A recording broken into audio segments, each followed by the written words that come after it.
Native Americans in distress, their lands taken, their power gone, culture under siege.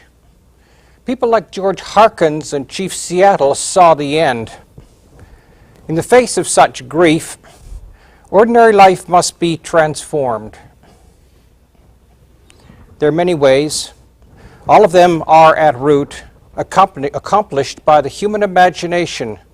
Sometimes it's by the visual arts, ordinary life recast in a new light, but there are other ways too.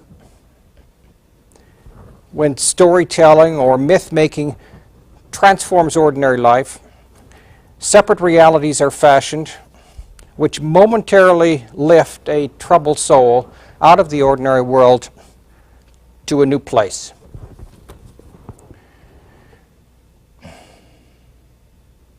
Welcome to English 3350, a survey of American literature before the Civil War. We're in Studio 3 at the M.D. Anderson Library on the main campus of the University of Houston.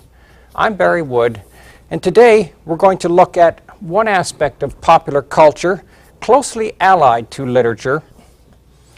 Our evidence is words on the page, the residue of a living culture of music and of song, ballads and spirituals, by Native Americans, African Americans, loyalists and patriots, and ordinary people of early times in America.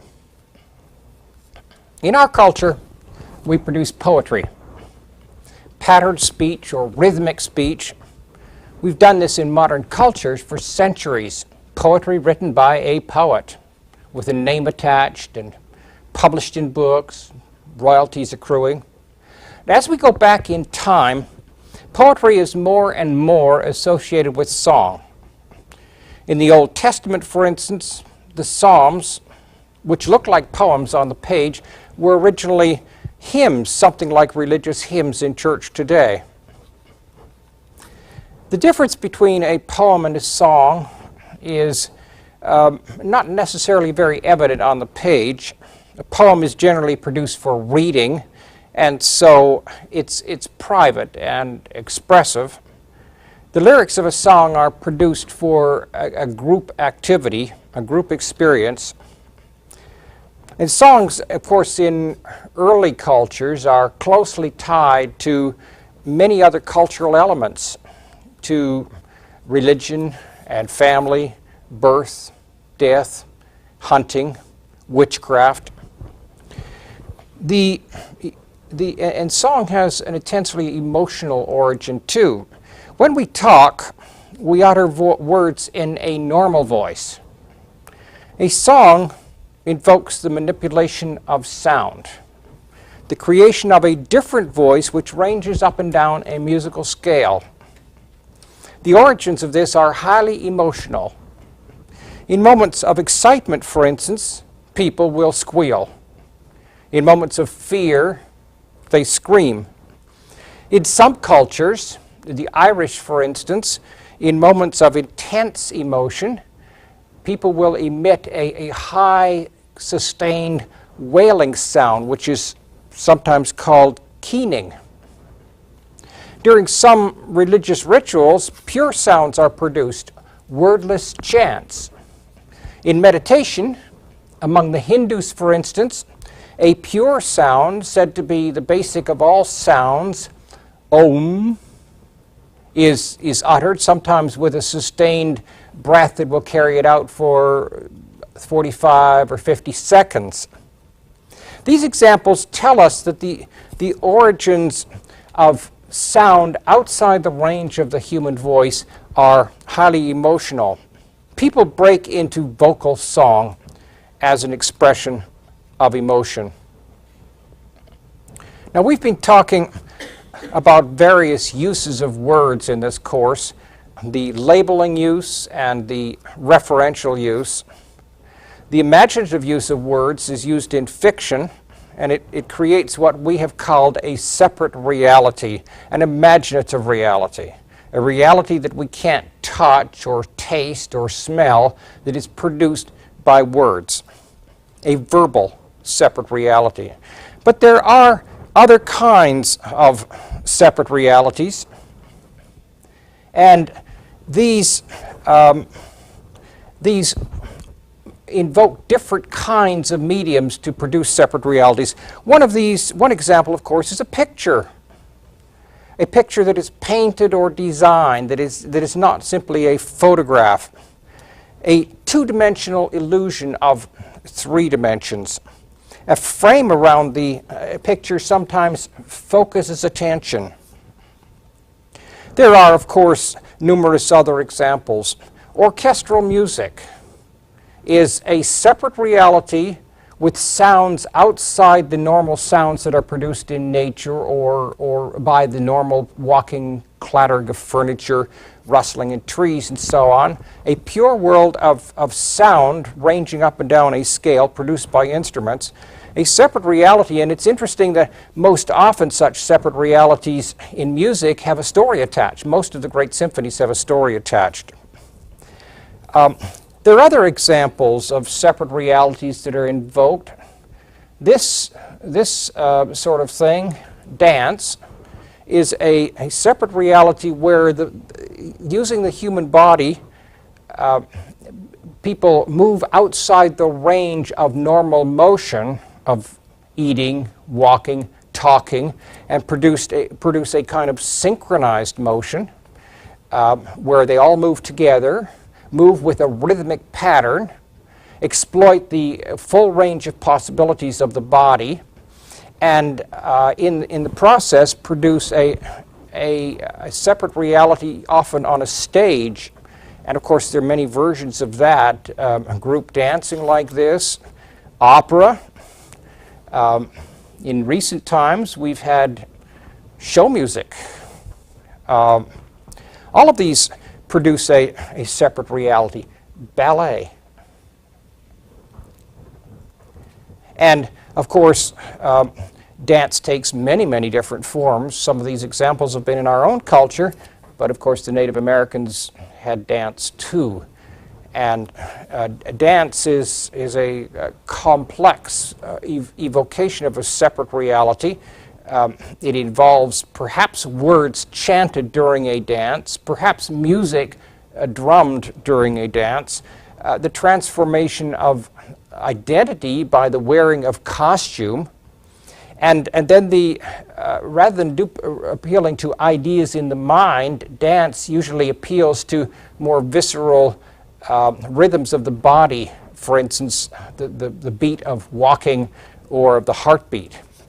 And all of these have a way of taking the individual out of himself or herself to evoke a separate reality. And it's not surprising that sometimes dance leads to a kind of trance, that meditative chanting has a way of short-circuiting everyday life and moving us out of the ordinary into a kind of separate emotional reality that it's very difficult to define and very difficult to duplicate in any other way than simply by going back to the dance again. Now, when we read the lyrics of songs, we have to imaginatively reconstruct the larger situation. The musical dimension is gone. Only the verbal residue in a song on the page is left. If you've read lyrics to songs that you enjoy, you know how impoverished they are in comparison with the real performance.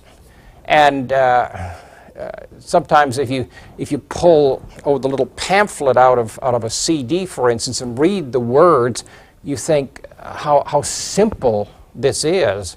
Often the effect of song is produced largely by repetition, and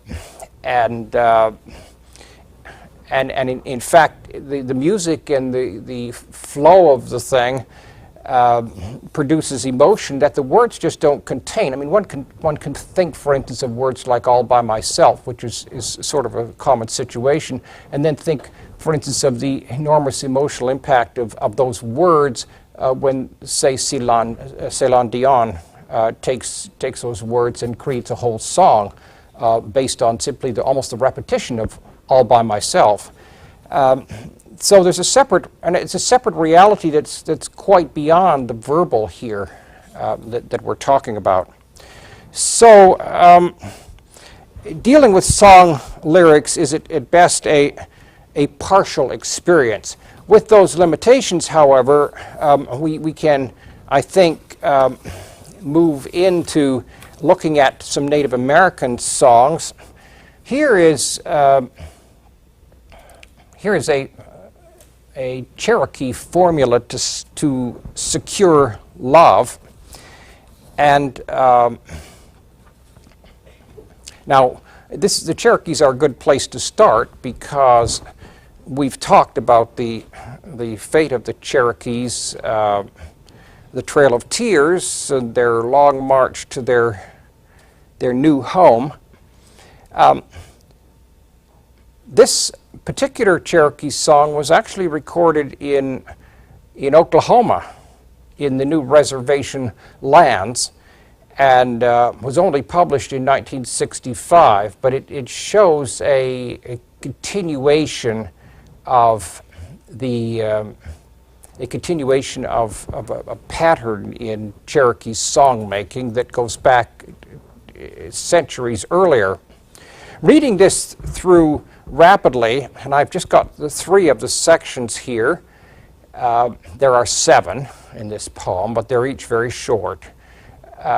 You could read it through in a few seconds, and it can even give you a sense of disunity. But each of these sections turned into song might occupy as much as 3/4 of a minute or a minute to execute, with the chanting sound of song and perhaps the repetition of lines and musical accompaniment. And each of these units, such as "Now I am as beautiful as the very blossoms themselves," is a complete thought that could take a minute or so to unfold, with the lead-in music and the accompanying music and the spreading out of these lyrics through time. It's a ritual song, and the blanks indicate that the particular tribe or group or clan can be filled in, and so can the name of the individual who is speaking this particular song. And it's a kind of incantation, a formula to secure love. It's a product of longing, love sickness, which produce these words, and its effects are supposed to make the singer irresistible, as the title would perhaps suggest, a song to secure love. Here are some additional sections of this. "All of you have just come to gaze upon me alone, the most beautiful. Now, you lovely women, already I just took your souls. I am a man. You women will live in the very middle of my soul. Forever I will be as beautiful as the bright red blossoms." The length of lines is not the same, nor is there a rhythm that corresponds to what we are used to in mainstream American songs, but the sound of the music, the chanting, and so on would even that out and create what we might call, rather than verbal units, something like emotional units. I think that probably some concept like emotional units is really the way music works. Now, another such formula, also Cherokee, is the formula to cause death. This one was actually recorded considerably earlier, in the 1880s in North Carolina. And if you're tuned into the dates, you'll realize that this formula was recorded long after the Trail of Tears, but clearly this is a production that occurred among Cherokees who stayed behind in the Cherokee Nation. So this tells you, and it too has the 7-part structure that the former formula to secure love had. This tells you then that this seven-part structure actually goes back to the time of common living in Cherokee times, at least to the early 19th century, and in all probability extends much further back. This text was procured from a Cherokee medicine man who is the kind of person that can exert power over other characters in the culture, sometimes healing, but sometimes cursing. The magic here involves the medicine man following his victim, waiting till he spits on the ground, procuring the spittle, burying it, and thus bringing death to the victim.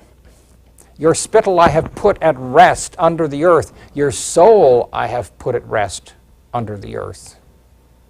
I have come to cover you over with the black rock. I have come to cover you over with black slabs, never to reappear. Black magic, or sorcery, often involves this device, somehow obtaining part of the victim, spittle, fingernail clippings, hair. Whatever is done then with that part of the victim affects the whole. Sometimes it is a matter of using the name of the victim. This method acknowledges the power of words and of names. And it is for this reason that many people in tribal cultures actually have a secret name which is never uttered and which they guard. It may be a name that they adopt and no one else knows it. And by protecting the secret name, they make themselves immune from witchcraft, charm, or black magic.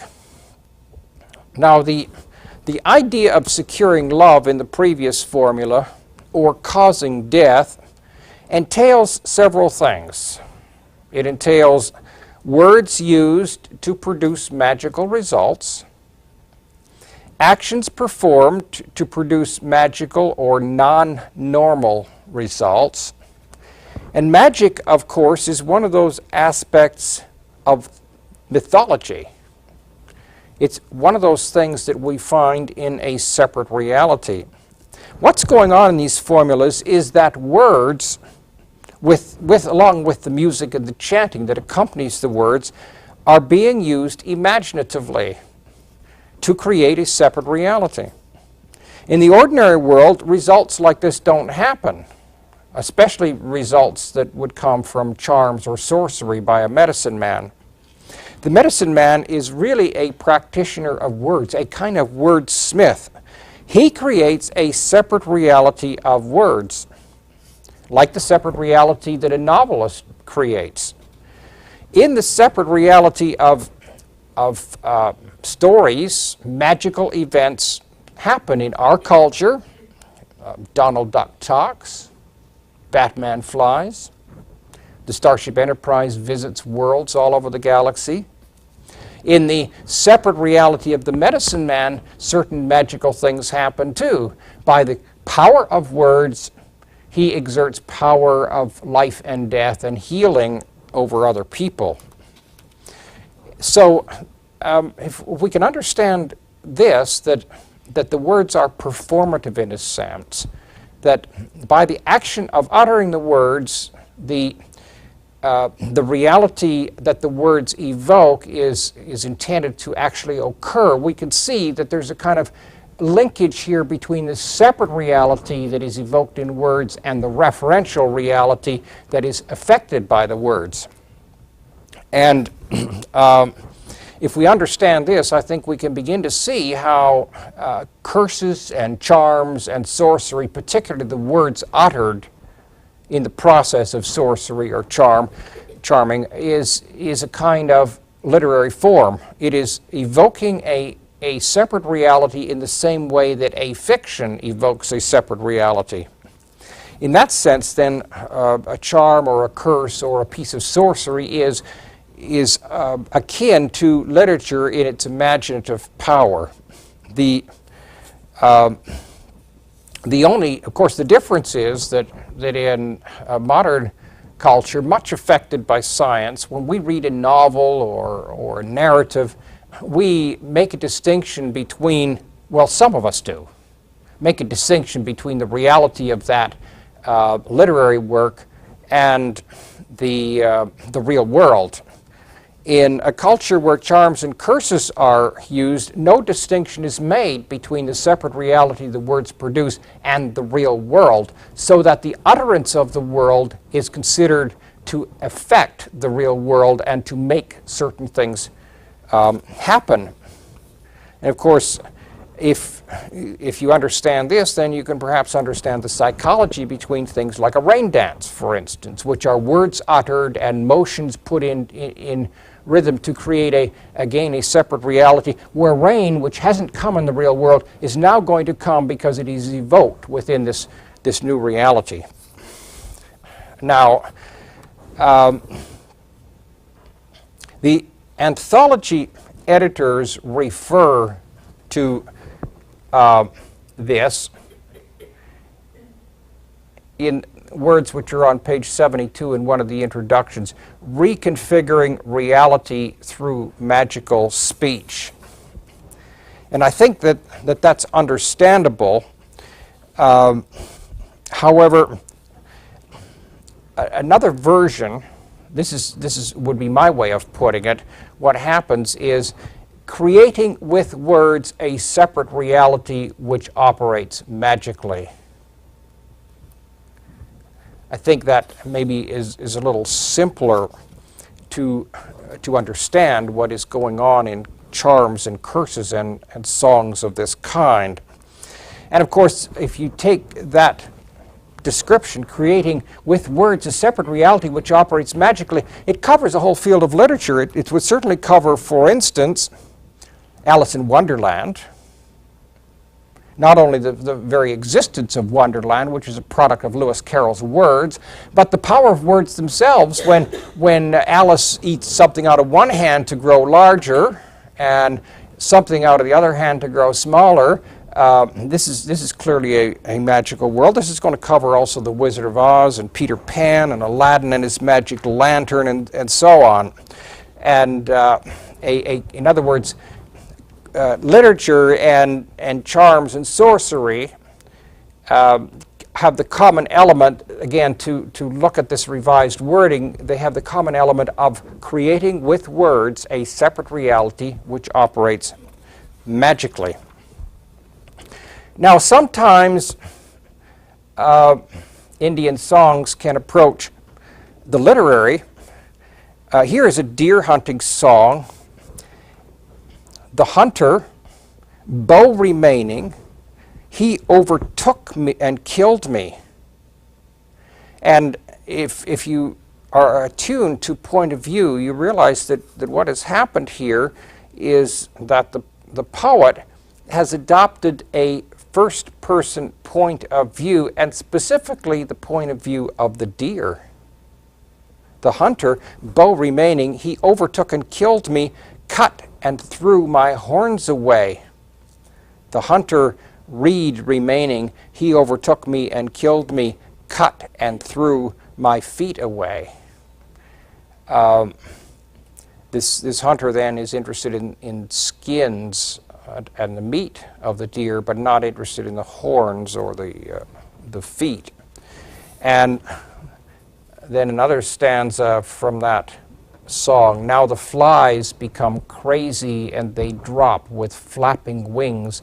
The drunken butterflies sit with opening and shutting wings. A stanza that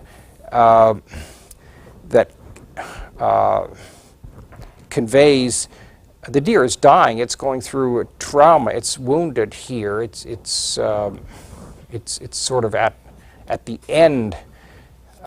Again, the magical world here is created by the process of personification, which is a literary device, putting a viewpoint into the mind of an animal and letting the animal speak to provide you with the deer's point of view on the operation of hunting.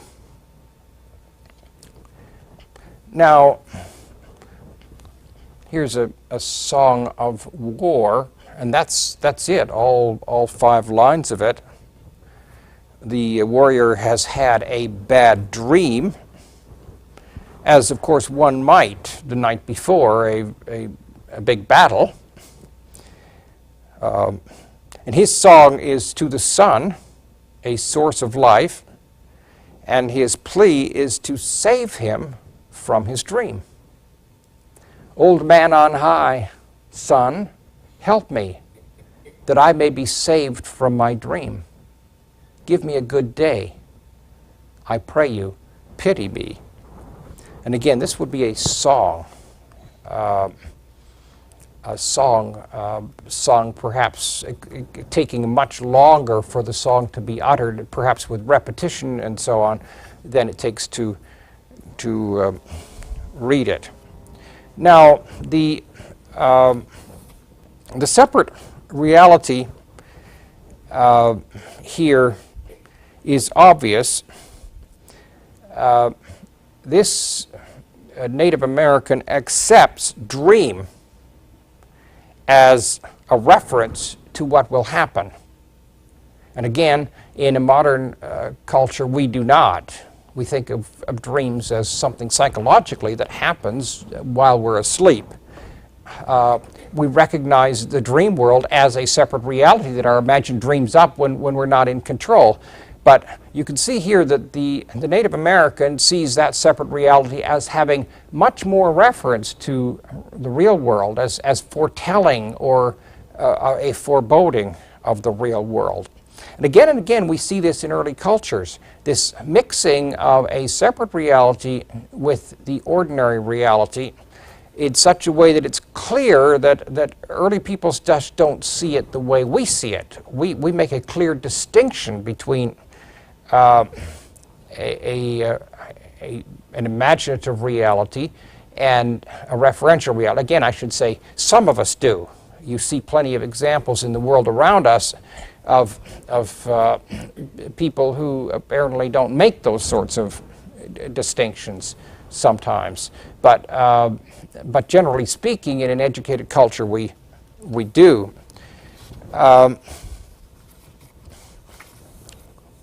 There's also a separate reality here implied when you realize that he is associating the sun with a power that can hear.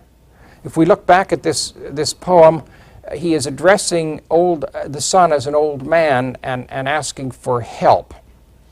And this idea of the sun as a kind of deity is the supernatural realm of myth, where great powers and great things occur, and the sun is a kind of god. Of course, the sun has been a god in many cultures. So we can see that in 2 ways this evokes the world of myth. One, the supernatural realm where we have gods, and secondly, a magical realm where dreams actually apply to real life. Now we have also an Aleutian love song, and you'll have to forgive the title here. We've got a spelling error. It says Love Sing, but that really should be Love Song. This comes from the Aleutian Islands, a chain of islands off the southern edge of Alaska.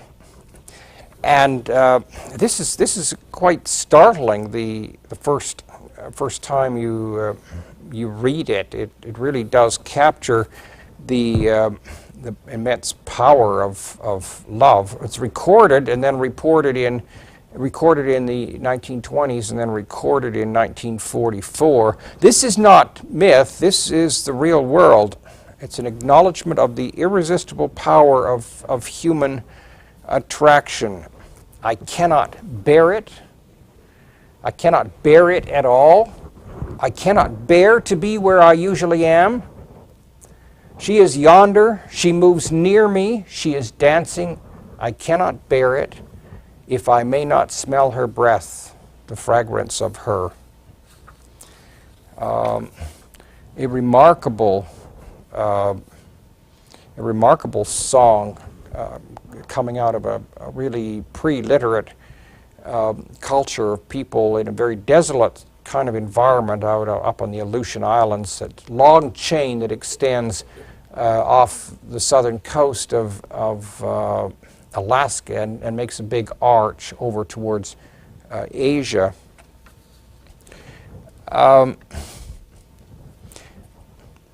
Another interesting little piece. This comes from the coast, the upper Pacific coast. This is a dream song, and it's so short and simple. Again, it's almost startling in its bareness. Annie Long Tom is the woman who supplied this song, and it's a dream song. Do not listen to the others singing. Do not be afraid to sing your own song. This is recorded in 1923 and published in 1939. And the notes of the ethnologist that recorded this include the fact that she accompanied her songs, this woman Annie Long Tom, she accompanied her songs with drums, and also includes the interesting comment that she says she got this song from a crow who came to her in a dream. Now, this deserves some discussion, this notion. It came to her as a crow, from a crow who came to her in a dream. This, to put it simply, is a theory of inspiration. A story or poem or song or idea coming to the creator from outside himself or herself. The word inspiration, incidentally, means breathed in. The spiritus part of that is a Latin word for wind or breath or spirit. And so inspiration is literally the taking in of breath, which is the taking in of life. And it has come to mean the taking in of something from some other realm beyond, the coming in of a spirit. Now, most people would look at Annie Long Tom's song here with the idea of a crow giving her this song as a story, something she imagined. She admits it was a dream, and most people in a modern cultural setting would say this is something she simply imagined. What most people don't recognize is that all such stories of inspiration are of the same kind.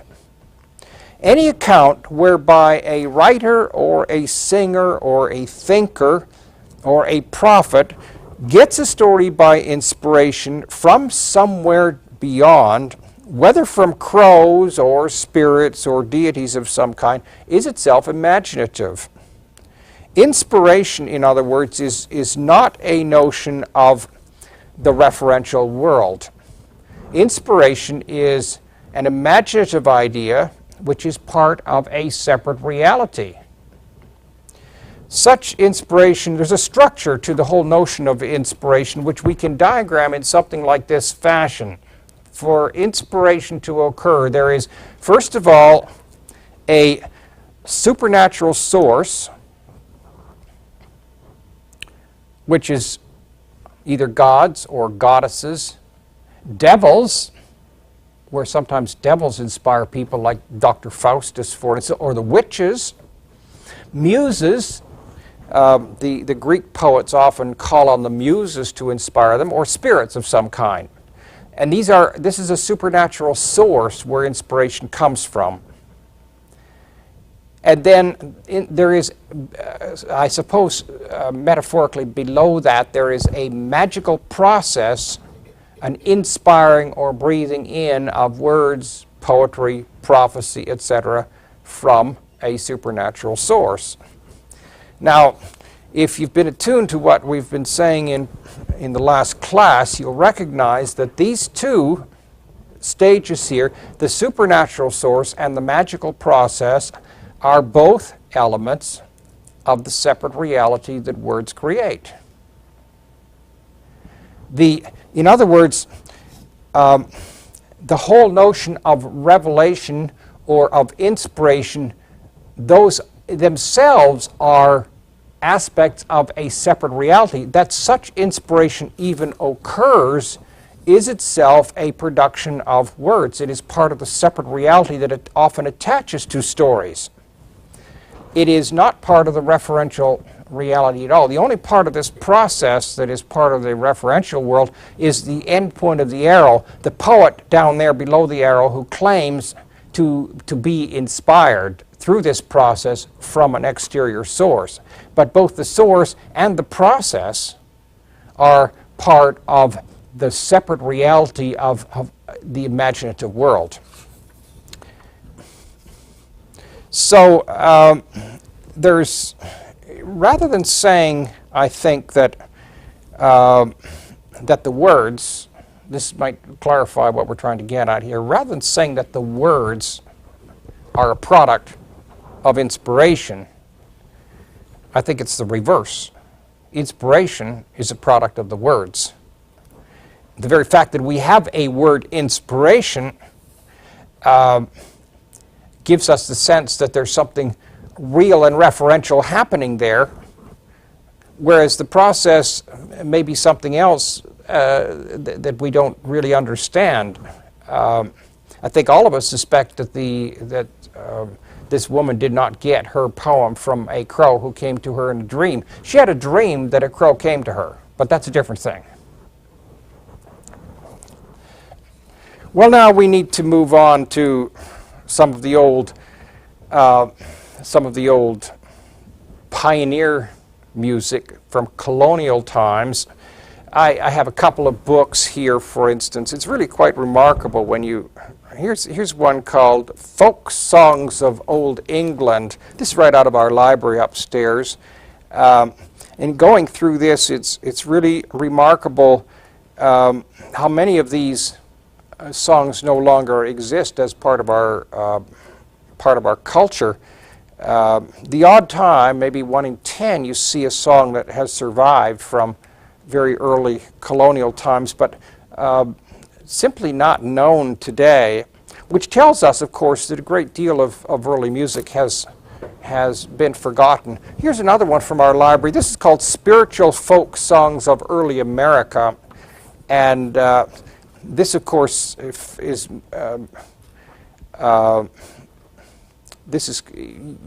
really comes out of either the Puritan tradition, though not so many from the Puritan tradition because they were a little suspicious of music, but certainly out of the revival tradition. And again, as we go through here and try to relate these to the hymns that we would find in a modern hymn book, it's rather remarkable how few have carried over. As a matter of fact, most of the hymns in most modern hymn books, if you really examine them, really were written later. A great deal of them come out of the Romantic period. Probably half the hymns in the average hymn book come out of the Romantic period from the first part of the 19th century. And this is why a lot of hymns tend to be rather over-sentimentalized, because that was a particularly sentimental period that they were written. Among all the colonial songs, however, that I've looked at, the one that I enjoy most is Wicked Polly. There she is, and if you look at the picture, you can see that she is so wicked that there's an aspect of her that is heading down in a nosedive here into the nether regions.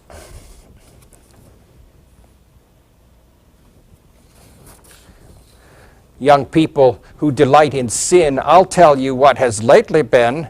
A woman who was young and fair died in sin and deep despair. She went to frolics, dance, and play, in spite of all her friends could say. I'll turn to God when I get old, and he will then receive my soul. Of course, comes out of Puritan times, and in Puritan theology, you can't just turn to God with a deathbed confession and get out of all your problems. She's been to frolics, dance, and play, so we know where she's going. On Friday morning, she took sick. Her stubborn heart began to break. She called her mother to her bed. Her eyes were rolling in her head. "Oh, mother, mother, fare you well. Your wicked Polly's doomed to hell. The tears are lost you shed for me. My soul is lost, I plainly see. My earthly father, fare you well. Your wicked Polly's doomed to hell. The flaming wrath begins to roll. I am a lost and ruined soul." She gnawed her tongue before she died. She rolled, she groaned, she screamed and cried. "Oh, must I burn forevermore till thousand years are o'er?" Young people, lest this be your case, oh, turn to God and trust his grace. Down on your knees for mercy's cry, lest you in sin like Polly die. Well, that's wicked Polly.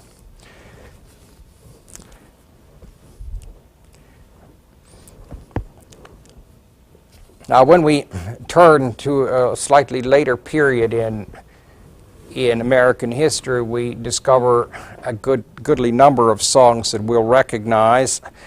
Here, for instance, is the Liberty Song, which was very, very popular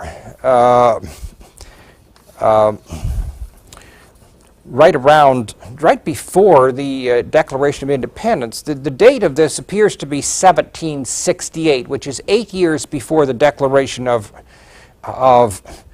Independence. And it clearly tells us of the desire that people had for independence at that time. And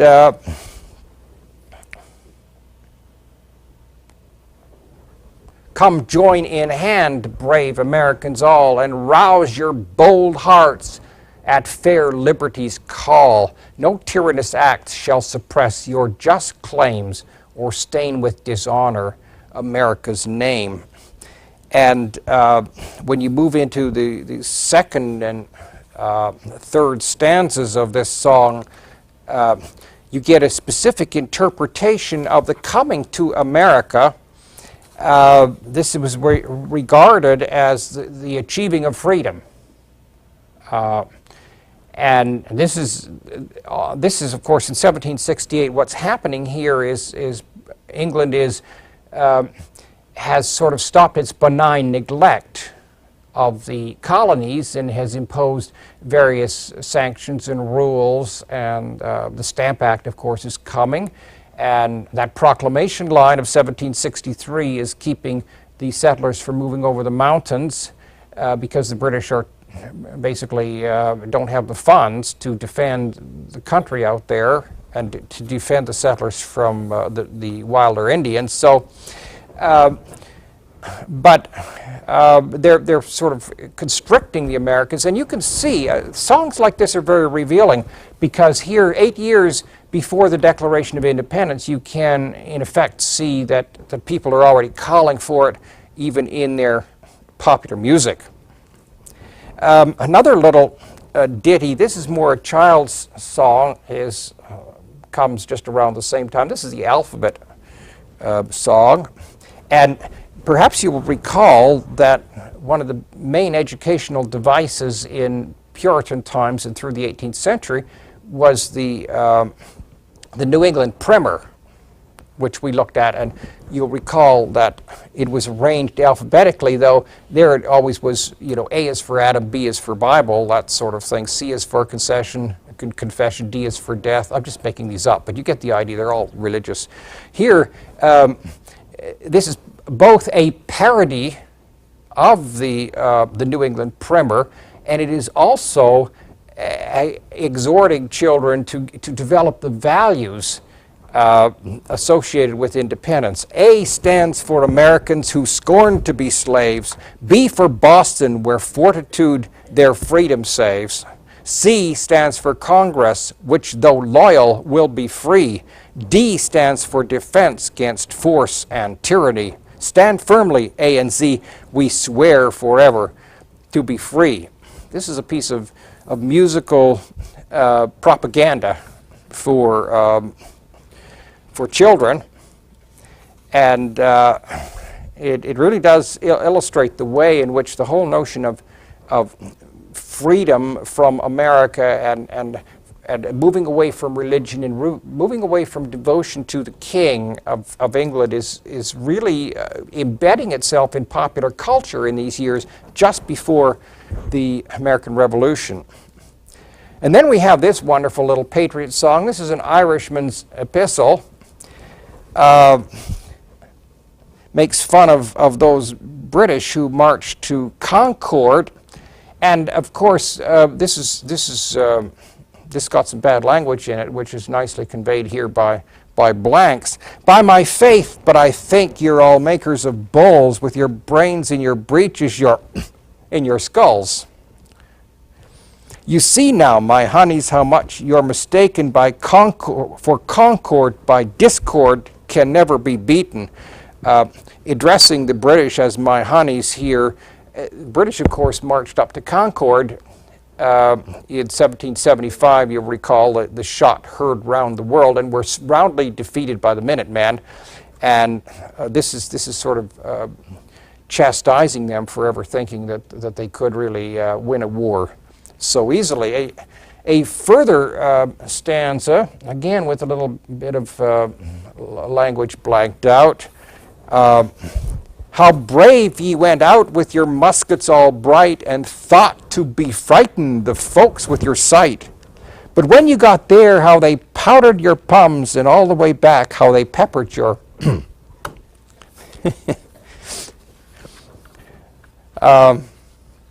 so lest we get a kind of sanitized view of early America, songs like this reveal that in large group settings, maybe with a little bit of drink or partying or so on, certainly the Patriots were quite willing to express their feelings about things with mild profanity, even built into their popular songs. A practice, of course, which has not gone away. This is a more idealistic song, Volunteer Boys. This was written by Henry Archer, who's actually an Englishman who had just migrated. He, I suppose, would be sort of parallel and almost at the same time as Thomas Paine, who, remember, was an Englishman who came out in 1774, and by 1776 he had written the great work promoting revolution, namely Common Sense.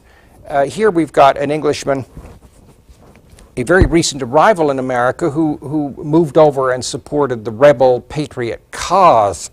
And this is clearly a drinking song. There are 8 stanzas, and 5 of them begin with the words, "Here's to." And one can see foam-filled tankards being raised and clanked together. Here's to the squire who goes to parade. Here's to the citizen soldier. Here's to the merchant who fights for his trade, whom danger increasing makes bolder. Let mirth appear, union is here. The toast that I give is the brave volunteer. And this song had 8 stanzas, and it's here's to the squire, and here's to the farmer, and here's to the senator, and here's to everybody who's come out and volunteered for the cause.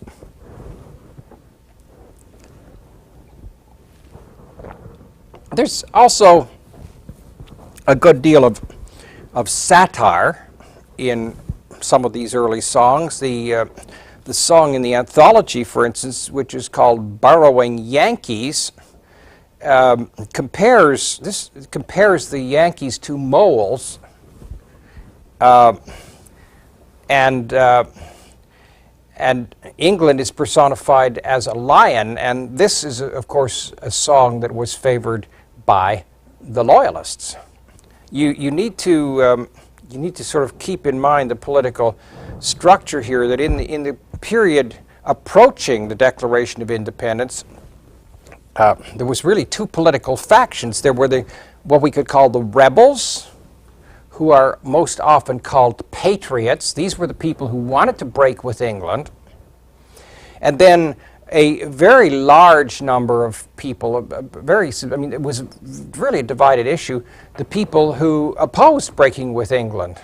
And often those were new immigrants who had come from countries in Europe that were monarchies and where there wasn't any difficulty with the monarch, and they didn't feel, they were really not ready after centuries of monarchy. They weren't really ready to throw over monarchy. And these people, as opposed to the rebels and patriots, the ones who were loyal are often called loyalists, or royalists, ones who support royalty. And incidentally, the huge number of loyalists that fought for Britain and then were defeated by the rebels fled north, and they became the founding population for Canada, with some tens of thousands streaming across the border of New York at Niagara, and across the St. Lawrence into the area above Lake Ontario, and even tens of thousands more went up the coast and settled in Nova Scotia, New Brunswick, and the maritime provinces. So the American War really began the settlement by the English of Canadians, and Canadians still refer very proudly to the United Empire Loyalists, who were the founding population. Being descended from a United Empire Loyalist is sort of like being a daughter of the American Revolution in the United States. Another of these early songs which has survived into modern times is Yankee Doodle.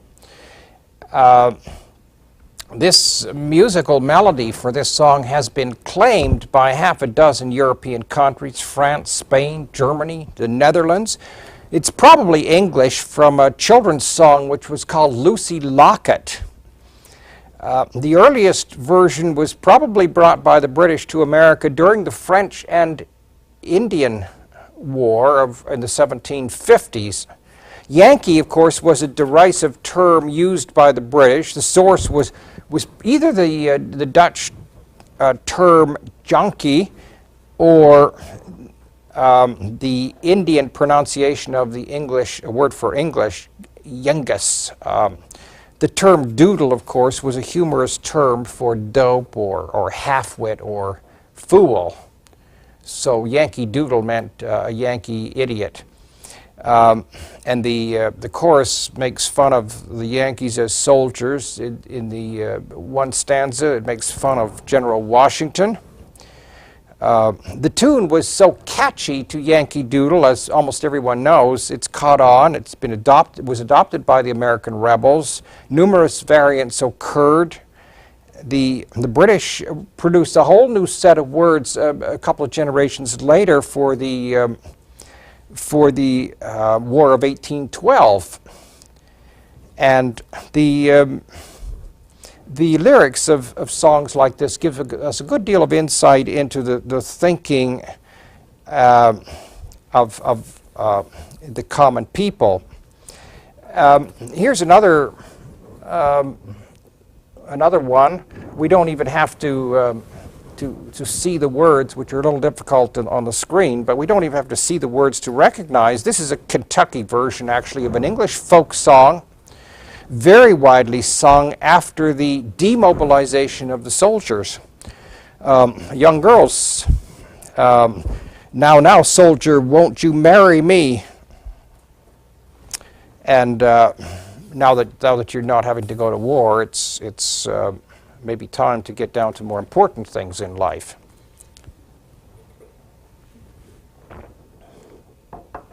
Another class of of songs here are the spirituals produced by African Americans.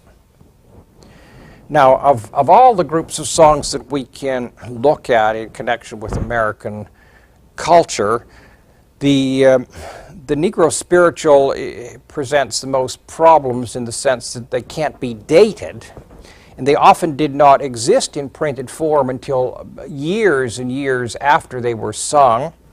The African American slave in many cases was not able to read, and so learned these songs just by an oral transmission process. Because the songs were not written down, the words often changed and were modified. New stanzas were added, and so they're difficult to date. Generally speaking, these songs come out of a very sorrowful situation. In fact, W.E.B. Du Bois, who's an African American of considerable fame, later after this course at the end of the 19th century, he wrote The Souls of Black Folk. He called these the sorrow songs, and he has a whole chapter in the end of The Souls of Black Folk on the sorrow songs, where he mentions a good many Negro spirituals. They come out of the sorrow of slavery, the despair of everyday life. Here, for instance, Laid His Body Down conveys the sort of overtired situation of the African American slave who has very little left to give to this life and is ready for death.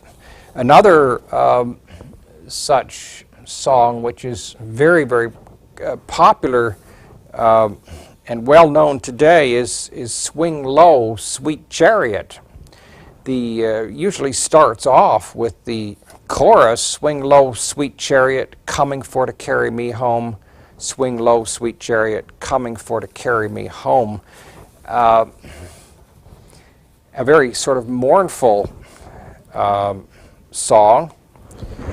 And songs of this kind coming out of the slave community rely on the simplest of Christian imagery, the sort of thing that can be picked up orally by listening to traveling preachers. I ain't never been to heaven, but I've been told, coming for to carry me home, that the streets in heaven are paved with gold, coming for to carry me home. The line coming for to carry me home, which comes up in the chorus, comes up also as the second line in every stanza. And here we begin to see the power of repetition in song. Perhaps no other group of songs in American culture reveal so much repetition as you find in the Negro spirituals.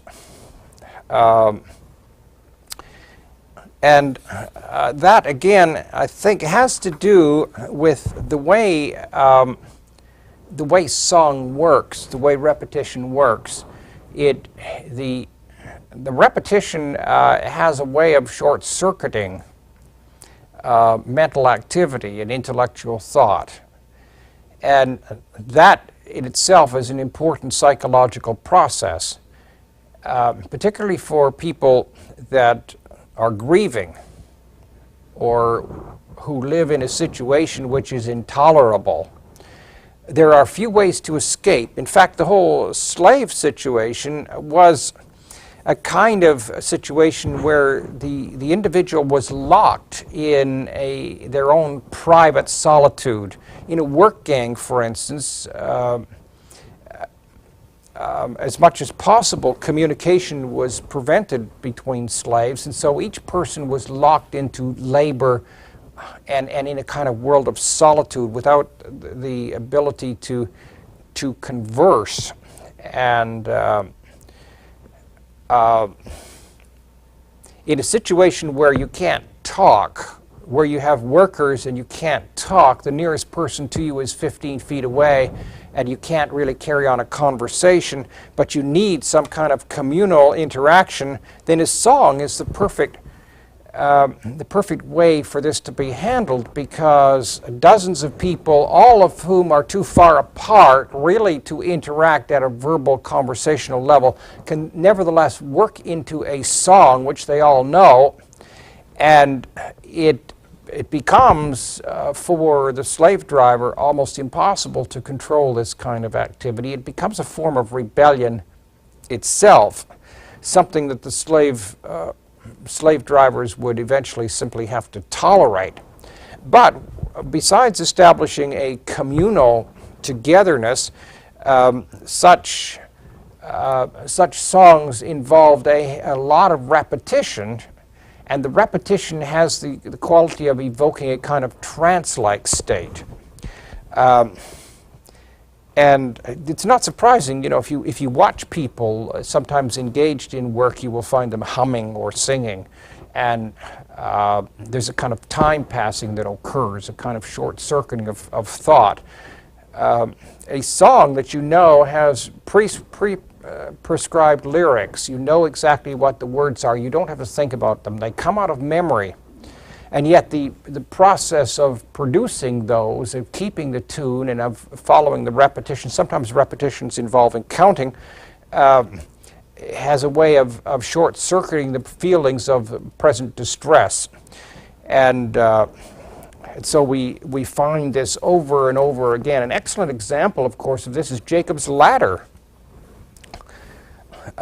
We are climbing Jacob's ladder. That line would be repeated 3 times, and it's a very slow, sort of mournful song, Soldiers of the Cross. And this kind of song was intensely easy to memorize and to add to. Every new round we go higher, Soldiers of the Cross. Again, the line repeated 3 times. And I'm going to ride in the golden chariot, Soldiers of the Cross. It was very easy for a song, for an individual in the group engaged in work to come up with a one-sentence statement like this and simply sing it out, and the whole group would then pick it up and it would be repeated 3 times, and in a matter of a minute you have incorporated another stanza into the song. And the repetition, of course, allows for group interaction and participation. Another well-known song of this group is Roll, Jordan, Roll. Roll, Jordan, roll, roll, Jordan, roll. I want to go to heaven when I die to hear old Jordan roll. And there's a lot of stanzas to this one. Oh, preacher, you ought to been there. Yes, my Lord, a sitting in the kingdom to hear old Jordan roll. And a stanza in this poem, or in this song, then consists of a new line, such as, oh, brother, you ought to been there. And then the 3 lines, these 3 lines, yes, my Lord, is sitting in the kingdom to hear old Jordan roll, repeated after this. So in this case, the 3 lines become the part repeated. You'll notice that in terms theological, the imagery is a bit wrong here. Jordan is a real river in the Holy Land. Heaven is a separate reality to which people believed they might go after death. The African-American slave was not all that conversant with geography and perhaps didn't realize that the Jordan was a place in this world, whereas heaven was the other world, and so linked the two, that so that he could say, I want to go to heaven when I die to hear old Jordan roll.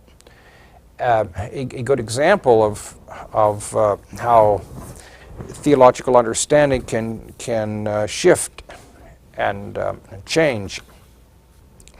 Another form of repetition that is almost trance-inducing is this example. It'll be Lord, Lord, Lord when I'm gone. It'll be Lord, Lord, Lord. It'll be Lord, Lord, Lord when I'm gone.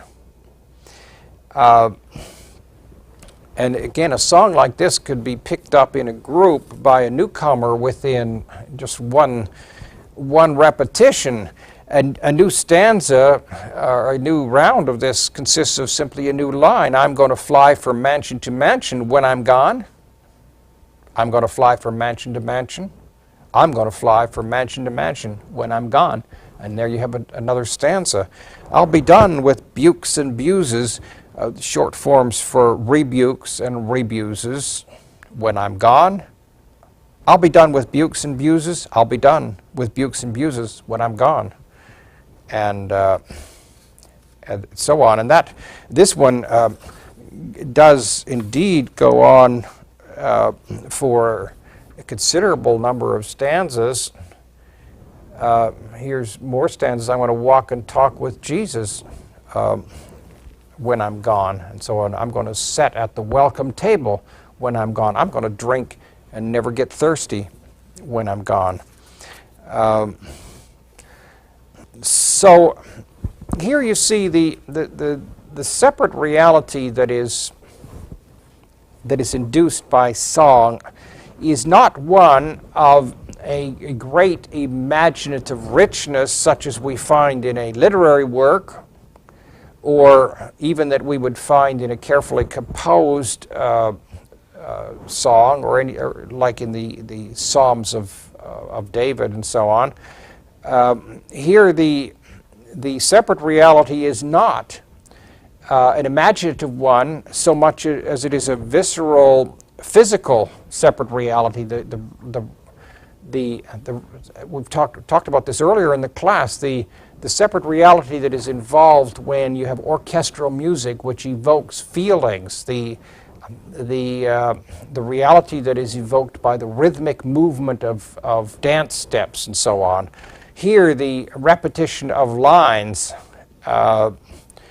or stanzas in different patterns in these songs creates an emotional distancing from the physical trials of the slave situation.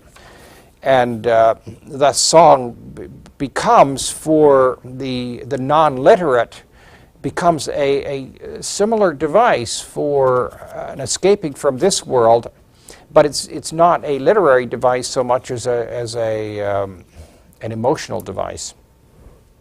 One of course, of the most famous of these African American slave songs that's come down to us is "Go Down Moses."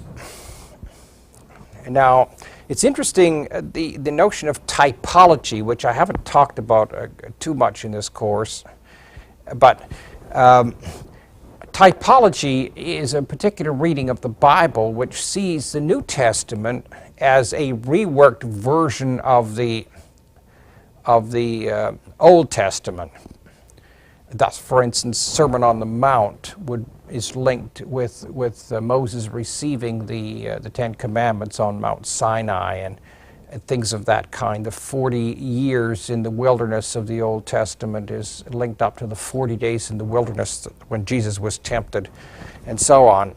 We've seen that the Puritans extended this idea so that American history becomes a version of the Old Testament also, God's chosen people coming to the New World. Here we have yet another typological extension where the African slave sees his life as a version of the Old Testament. When Israel was in Egypt's land, let my people go. oppressed so hard they could not stand. Let my people go. Go down, Moses, way down in Egypt's land. Tell old Pharaoh, let my people go. Again, you see the simplest grasp of Old Testament narrative and symbol. The escape into a separate reality that is achieved here is not by a great imaginative production, a new use of symbols. It's really the utilization of very old symbols, but given life and vitality by sound. There are, of course, many other songs from this African American period. We perhaps need to, however, move on to more familiar songs from Anglo-America. Here's Shenandoah. This is a song that was produced by a white trader who'd fallen in love with an Indian girl. Oh, Shenandoah, I long to hear you. Away, you rolling river. Oh, Shenandoah, I long to hear you. Away, I'm bound away across the wide Missouri. There seems to be a reference here to the Shenandoah River, but then Shenandoah turns out to be an Indian chief. Oh, Shenandoah, I love your daughter. Away, you rolling river. I'll take her across that rolling water. So there's clearly a double reference in Shenandoah here. White man loves your Indian maiden, away you rolling river, in my canoe with notions laden, away I'm bound away across the wide Missouri. Numerous other songs have come down from this period. Clementine is a one that is very well known, and John Brown's Body, also very well known, and the Paper of Pins, which is a dancing or answering back song between boys and girls. I want to focus on one of the play party songs that is still around, and this is Cindy, a wonderful little ditty. You ought to see my Cindy, she lives way down south. She's so sweet the honeybees swarm around her mouth. Get along home, Cindy, Cindy, get along home, Cindy, Cindy. Get along home, Cindy, Cindy, I'll marry you someday. The first time I saw Cindy, she was standing in the door, her shoes and stockings in her hand, her feet all over the floor. She took me to her parlor, she cooled me with her fan, she said I was the prettiest thing in the shape of mortal man. This is a very suggestive little song. She kissed me and she hugged me. She called me Sugar Plum. She throwed her arms around me. I thought my time had come. Oh, Cindy is a pretty girl. Cindy is a peach. She throwed her arms around my neck and hung on like a leech. Well, that's not the entire song and the entire poem here, but it gives you a flavor, and we can see, I think, that within this more modern period towards the 19th century, that songs that come out of that period have survived a lot more. Very few of the earliest songs or the patriot songs have survived, but the Negro spirituals, the slave spiritual songs, and love songs from the middle 19th century, just around the Civil War period, they have survived, and a great number of those have entered into our popular music, popular culture tradition. Well, have a good day.